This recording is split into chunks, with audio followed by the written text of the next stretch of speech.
1 जुलाई 2018 को दिल्ली के बुरारी इलाके से एक ऐसी खबर आई जिसने भारत सहित पूरी दुनिया को चौंका दिया था। यह घटना बुरारी के संत नगर इलाके की थी, जहां एक घर में 11 लोगों की रहस्यमय मौत हो गई थी। यह खबर जिसने भी सुनी वह शॉक्ड रह गया।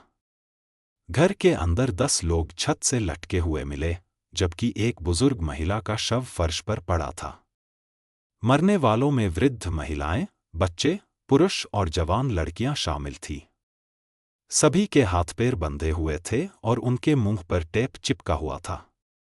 इस दिल दहला देने वाली घटना के सामने आते ही पूरे इलाके में हड़कंप मच गया।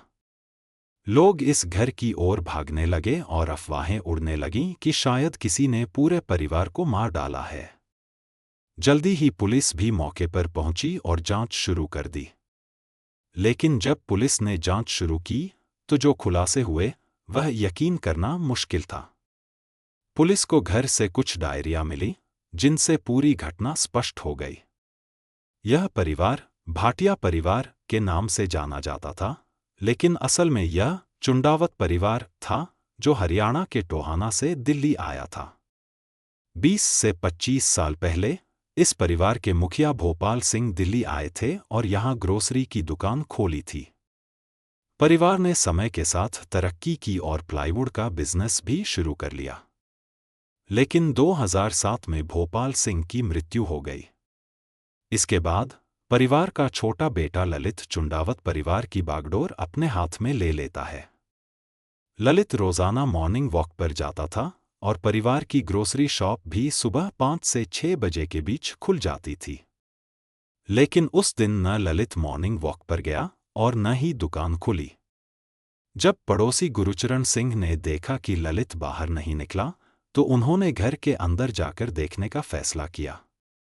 घर का मुख्य दरवाजा खुला था और जब गुरुचरण सिंह अंदर गए तो उन्होंने देखा कि पूरे परिवार के सदस्य छत से लटके हुए थे। इस भयावह दृश्य को देखकर गुरुचरण सिंह ने शोर मचाया और बाकी लोग भी वहां आ गए।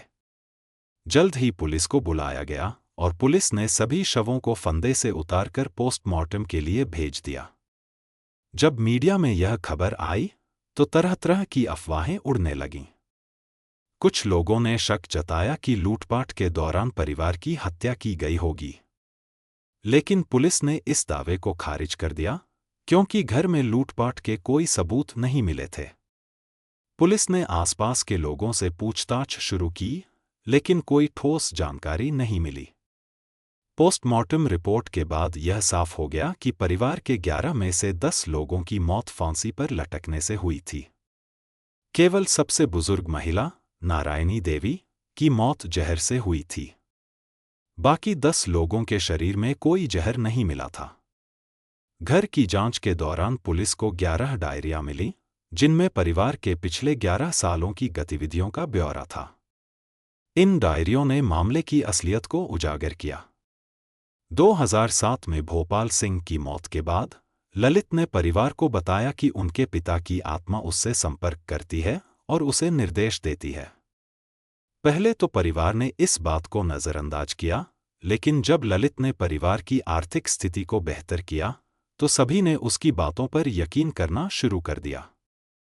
ललित ने अपने परिवार को धीरे धीरे यह विश्वास दिला दिया कि उसके पिता उसे निर्देश दे रहे हैं और परिवार की सारी समस्याएं इन निर्देशों को मानने से हल हो जाएंगी। परिवार ने ललित की हर बात पर विश्वास करना शुरू कर दिया। ललित ने डायरी में यह भी लिखा था कि यदि परिवार एक विशेष पूजा करेगा तो उन्हें मोक्ष प्राप्त होगा और पिता आकर उन्हें बचा लेंगे। 1 जुलाई की रात परिवार ने ललित के निर्देशों के अनुसार एक विशेष पूजा की। ललित और उसकी पत्नी ने सभी के हाथ पैर बांधे, आंखों पर पट्टी बांध दी और उन्हें छत से लटका दिया। ललित ने परिवार को यह विश्वास दिला दिया था कि फंदे पर लटकते ही उनके पिता उन्हें बचा लेंगे। लेकिन ऐसा कुछ नहीं हुआ और सभी की मौत हो गई। इस घटना में 11 की संख्या का विशेष महत्व था। घर में 11 पाइप लगे थे, 11 डायरियां मिली और घर के ग्रिल में भी 11 रॉड थी। इन सबका संबंध इस सामूहिक आत्महत्या से जोड़ा गया। पुलिस ने बाद में पुष्टि की कि ललित ने ही ये डायरिया लिखी थी। मनोवैज्ञानिकों के अनुसार यह परिवार शेयर्ड साइकोसिस नामक मानसिक बीमारी से ग्रस्त था। इस स्थिति में एक व्यक्ति का भ्रम पूरे समूह पर हावी हो जाता है। ललित के इस भ्रम ने पूरे परिवार को आत्महत्या के लिए प्रेरित कर दिया। पुलिस ने अपनी जांच पूरी करने के बाद कोर्ट में क्लोजर रिपोर्ट दाखिल कर दी और इसे सामूहिक आत्महत्या का मामला बताया। इस परिवार का एक पालतू कुत्ता भी था जिसे पुलिस ने बचा लिया था। 2020 में इस घर को किराए पर दिया गया, लेकिन कुछ समय बाद लोग वहां से चले गए क्योंकि उन्होंने वहां अजीब घटनाएं महसूस की।